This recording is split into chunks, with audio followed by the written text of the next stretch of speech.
So no pressure at all. I know I'm between everyone and lunch. So we'll start with the business plan for the museum.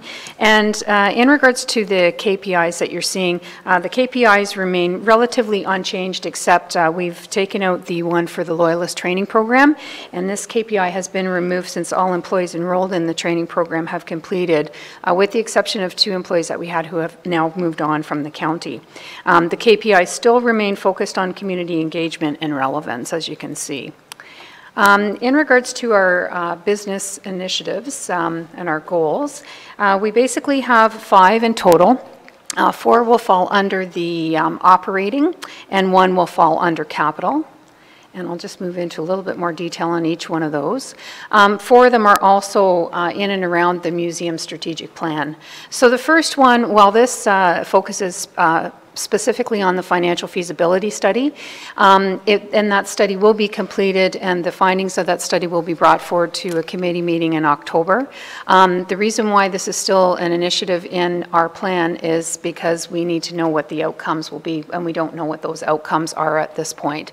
So that has been kept in as a goal for us and a priority. The second falls under the strategic pillar of develop the resources required. And for a while we've been discussing our planning. Can you just go up into here and click it? You've got the header open. Yeah, sorry. It's not going anywhere. It's not doing it? No, in here. It's not going. You just kind of click into it. Click into here? There. Oh, there we go. And Okay, okay, perfect. Yeah, okay, sorry about that. Okay, so in regards to the, let's go back up into here, into the resources required, developing the resources required. For a while now, we have been not particularly focused on the fundraising aspect. We've been putting a lot of effort into developing sponsorship. And we have quite a good track record with developing sponsorship and some of our grants within our communities. But where we really need to start focusing is on some of also the short-term and long-term revenue generation, and in particular things like estate planning, fundraising, foundations, and donations. So what we're looking to do is to hire a development officer with an offsetting revenue component to that position to help us achieve those goals moving forward. The third initiative is in regards again to the strategic plan, focusing on our forging of partnerships and relationships.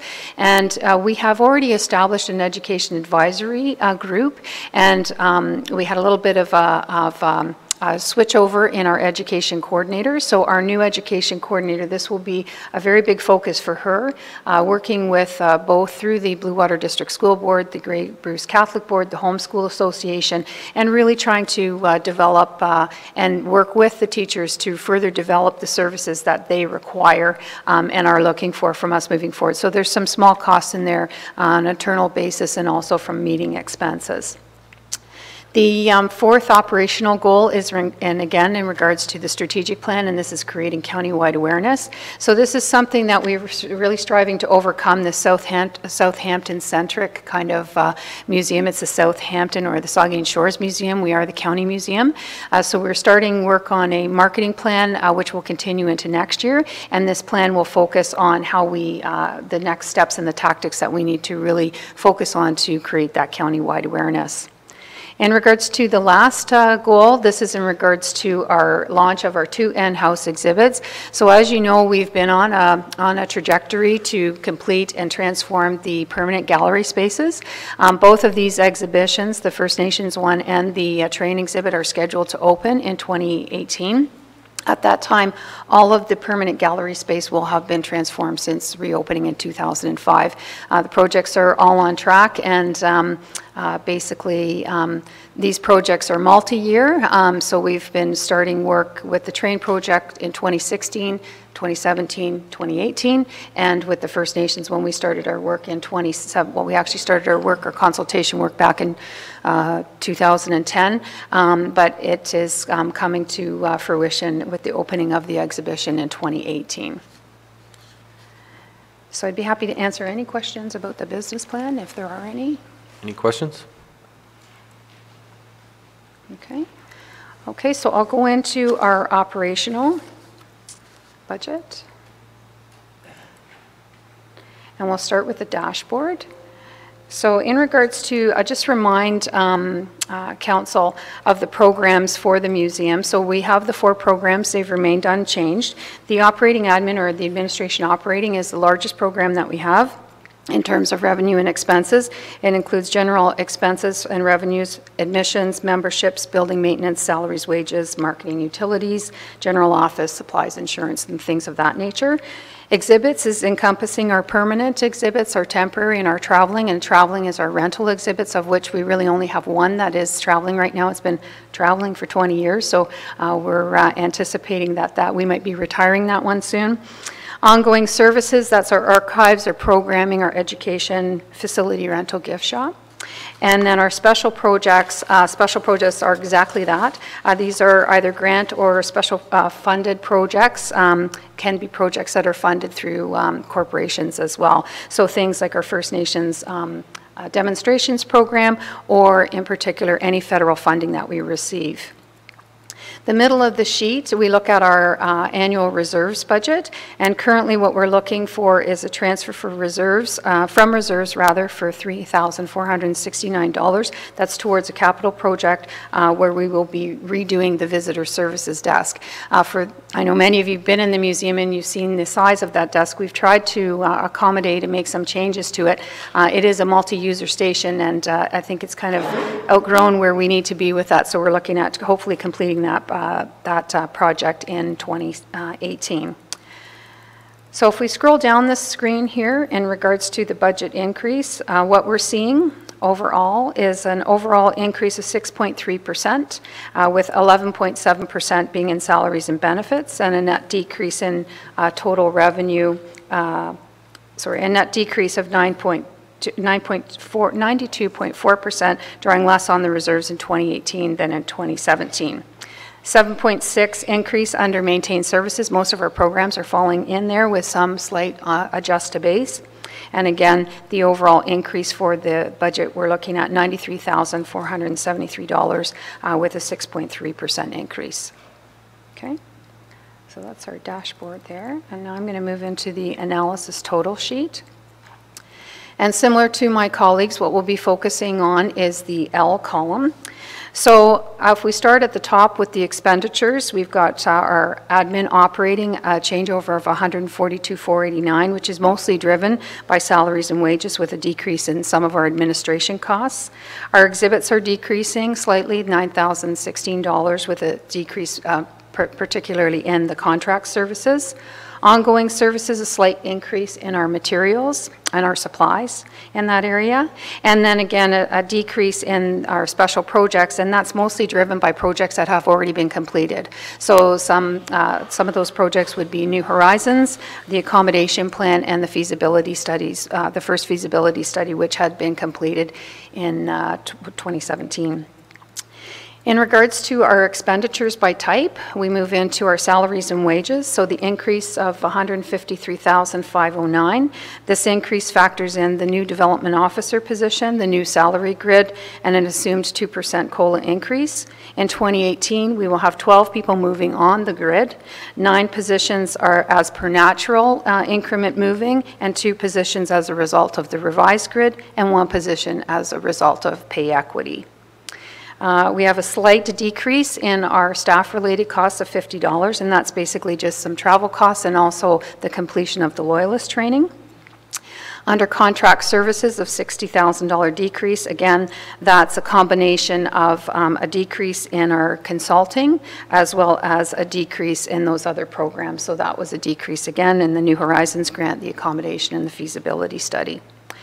Under our materials, we have a slight decrease of $2,773, and that's a combination across all the programs, but a combination in decrease in operating costs, an increase slightly in the exhibition repairs, and an increase in ongoing services, and the $2,200 in the New Horizons project as well. So they show up in a little bit different areas throughout.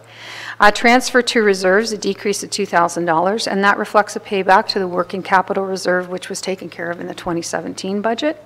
Our fleet costs, we have a very small fleet of one, so that's a slight increase again of cost for maintenance and fuel. And the facility cost decrease, this is a slight decrease rather of $5,489, and that's basically reflecting some maintenance costs. Our utilities cost, we budgeted the same in 2017 because any savings from that will go towards the payback for the ecosystems project which we are involved in. In regards to our revenues, so our federal revenue, we have a slight decrease, and that's a combination of a decrease in student funding, the 3224, and also an increase in the revenue that we received for the accessible washroom project, and then again a decrease in the 8167 for the New Horizons project, which completed in 2017. Provincial, while it's zero, I just did want to bring that up because that's a direct reflection of the Canadian Museum operating grant, and we do not expect an increase at this point for 2018. We're ever hopeful, but we don't expect an increase at this point.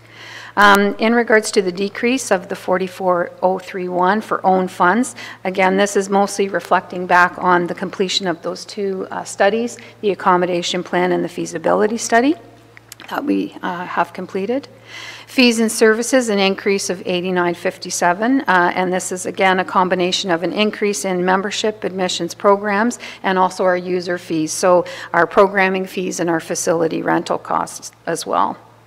Donations, an increase of 22,316, and this is a combination of an anticipated increase in donations, fundraising initiatives, specifically through the hiring of the development officer, and as well as some slight increases in our sponsorship, whether it's for exhibits or ongoing services in our programs there.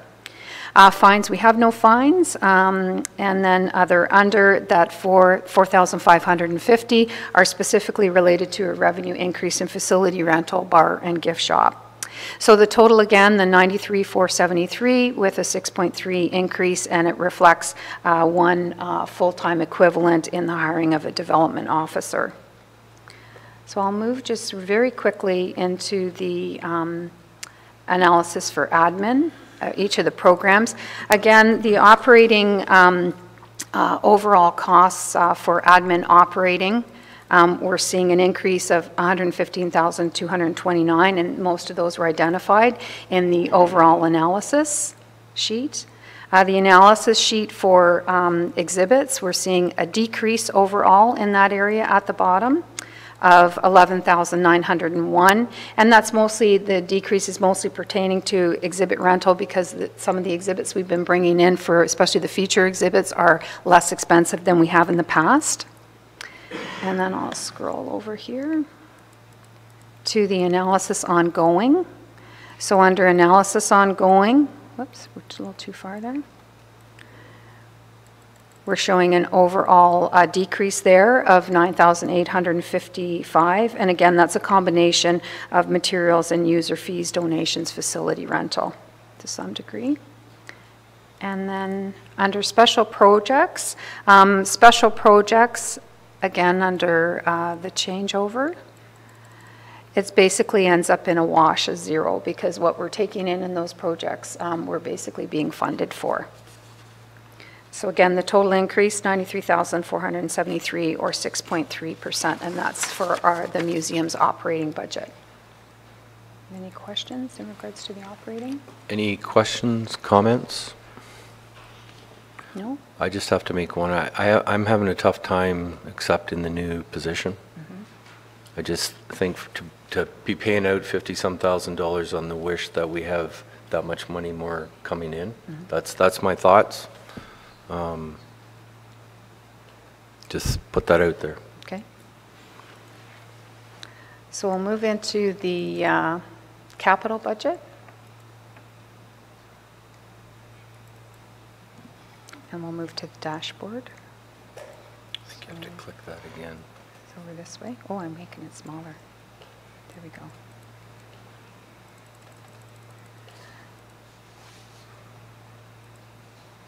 So again, in regards to the categories, the ones that particularly pertain to the museum is under equipment, and equipment, it typically includes a lot of our exhibits. A lot of the exhibits are in that category. Under technology, it includes software that is not on IT's list, such as PassPerfect, our POS system, and specific hardware that would not include the desktop. So something like a replacement scanner, which you'll see as part of this budget. Vehicles, that's our van, and it was purchased in 2014. Furnitures and fixtures is exactly that, is the furniture. The building is specific related items like repairs or carpet replacement, things of that nature. And then again, what I do want to do is draw your attention to line 35, which is the transfer to reserves. So you'll see in the last couple of years, 2017 and 2018, we've not been able to put a lot towards that reserve account. In the 2018 budget, that's $3,000 is specific for the photocopy fund, but the increase in 2019 through 2022 is basically where we want to be starting to put more money towards reserves, especially the building reserve and also the vehicle replacement. So again, if we look at the transfer to reserves at the bottom of the sheet, the $3,000, that's for the photocopier, and then the $12,018, that is basically funding a portion of the new visitor services desk as well as the train exhibit, and we will be looking to draw on reserves from that perspective. And then going into the summary sheet. So on the summary sheet here, let me just go. Under the equipment, again, we have a slight increase there. So the increase, and this is where it gets a little bit tricky with some of the projects that go year over year. So the main decrease in the adjust to base is a decrease for the train exhibit and the Last Frontier and the First Nations exhibit, because all of those numbers move around a little bit. And then again, the increase is what we're going to be putting out for those exhibits this year. And both of those exhibits, the train and the First Nations one, are funded. So that's the 17,088 for the train and the 121,6 for First Nations, which has three funders for that program. Under the technology, again, this reflects the transition of hardware replacement costs moving from the ITS budget. But it's still, we still have that cost of 7,884, and that's some specialized hardware in terms of a scanner and some software costs in there. The 10,500, that is reflective of the new visitor services desk for the museum. Under building site elements, we have a decrease of 9,000. The 13,000 decrease is for some projects that were already completed. So we completed part of the roof railing. We completed part of the repairs to the 1878 schoolhouse, the actual steps there. But we still have some projects that we want to move forward with, completing the rail project as well, roof railing. Under the building exterior components, the 78,660, that's the bell tower project. So while we did a great job on the outside of the bell tower, the inside of the bell tower needs some work. So there's structurally, we can't go into it at this point, and it needs some cleaning because we had some challenges with some critters in there, for lack of a better word. So we would like to complete that project in 2018. And then building mechanical and electrical, we have a decrease of 14,965, and that's a direct result of the accessible washroom project, which was completed in 2017.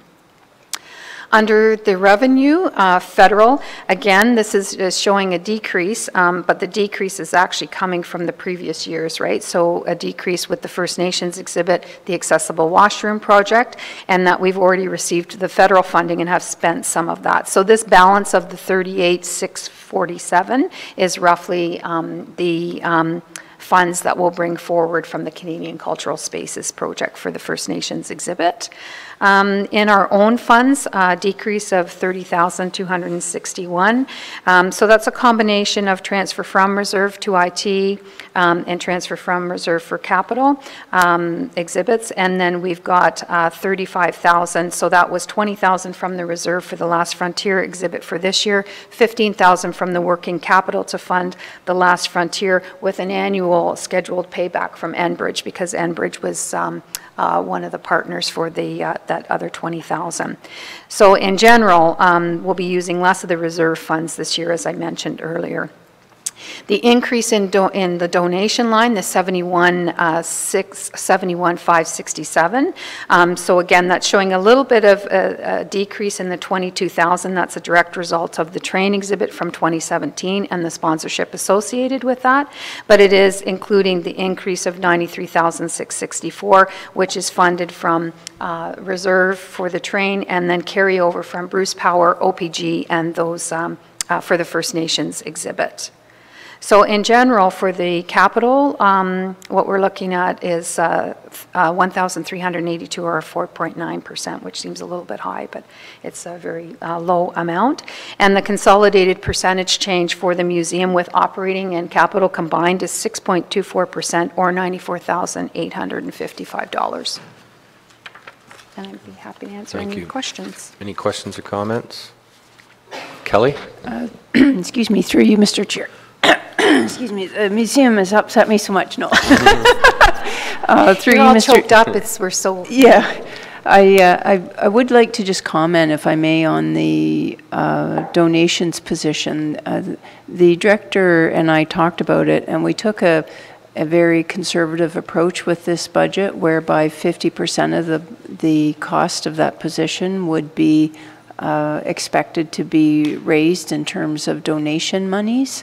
And ultimately, you would want that position to pay for itself. There would be an assumption that the monies collected through donations and bequests would pay for the position.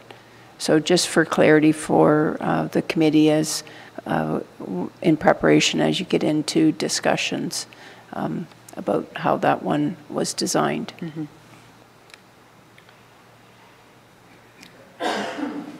Janice? Thanks, Kelly. So if you expected the first year that 50% of that salary would be generated by the work of that employee, Yep. Do you have a forecast? Do you think the next year it might be 100% of that salary, and then the year after that we actually might make some revenue? Like at what point do you think we would start to make some revenue over and above that salary? It's a good question. So some things will depend on what projects we're involved in. That position especially needs to focus right now on the areas that we're not focused on. So estate planning as an example, foundation revenue as an example, you know, and really starting to hone the membership base as well. And you know, we have had a lot of staff movement over the last little while, so we've been focusing on where we were having a lot of success, which was in the area of corporate sponsorships, and they are still a very important part of the mix in terms of especially the operating costs for the museum as well as the capital as well. So as Kelly had suggested, the first year we're looking at about 50%. You know, the hope would be within, I would say, 2 to 3 years that the position is paying for itself, and then we're seeing an increase in that. Yep. Historically, have you ever had a community development officer or a similar position to this? Is this the first time that you've had somebody specifically earmarked for generating revenue? This is the first time it's been earmarked in a strategic plan, to my knowledge, in the last strategic plan that we did. And part of that was that, you know, in order to achieve those revenues, you need somebody who is focused on doing that, not specifically, you know, doing that and 3 or 4 other tasks. Previously to my coming to the museum, there was a person who was in charge of fundraising, but that gentleman was, individual was only on a contract basis, and they were hired on specifically for the capital project, to my knowledge. That person was no longer there after the capital project was done. And also during that time, that individual worked with a group of the Friends of the Museum who were significant in regards to fundraising. We no longer have that group either. Thanks. Other questions? Okay, hearing none. Thank you, Kathy. Okay. We will adjourn for lunch and try to be back for 1. Okay. I'm just thinking with all these new companies moving in, I know. it might be simple just as director picking up